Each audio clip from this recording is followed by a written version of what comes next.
Superintendent of police Vizianagaram సవినయంగా ఆహ్వానిస్తున్నాం sir.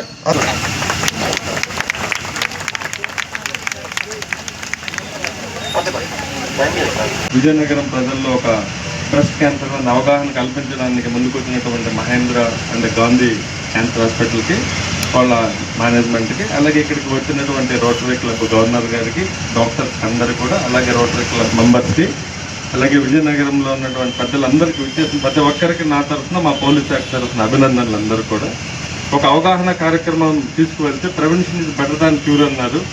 ఇది బాగా రాక్ చేస్తున్నటువంటి ఇష్యూ అందరినీ కూడా, పర్టికులర్గా ఉమెన్ ఇష్యూ కాబట్టి అవగాహన వాళ్ళకి చాలా తక్కువగా ఉంటుంది. మొహమాట పడడం, ఇప్పుడు డాక్టర్ గారు అలాగే చెప్పినట్టు వీళ్ళు ఇది ఎందుకు తీసుకువెళ్ళాలి, బయట వెళ్తే సిగ్గుపడటం అలాంటివన్నీ ఉంటాయి.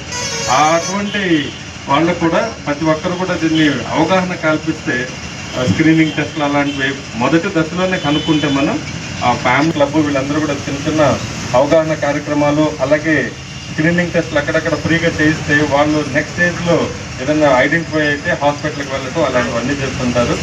అందరూ కూడా నేను రిక్వెస్ట్ చేసేది, రోటరీ క్లబ్ చైర్మన్ మా గవర్నర్ గారు చెప్పినట్టు 100 మంది ఉమెన్ పోస్తున్నారు, వాళ్ళకి కానివ్వండి వాళ్ళ ఫ్యామిలీ మెంబర్స్ అందరూ కూడా మీరు ఈ వేదిక తరఫున నేను మిమ్మల్ని రిక్వెస్ట్ చేస్తున్నాను. మిమ్మల్ని కాంటాక్ట్ చేస్తాం, ఒక 2 మంచి క్యాంపులు కండక్ట్ చేద్దాం, అందరికీ అవగాహన కార్యక్రమాలు కల్పించి విజయనగరం బ్రెస్ట్ క్యాన్సర్ ఫ్రీగా మనం ముందుకు తీసుకెళ్ళాలనేసి, అందరూ ఆరోగ్యంగా ఉండాలి, విజయనగరం అలాగే ఆరోగ్య నగరంగా మనం ముందుకు తీసుకెళ్లేదానికి కృషి చేస్తున్నటువంటి ప్రతి ఒక్కరికి అభినందనలు. Thank you.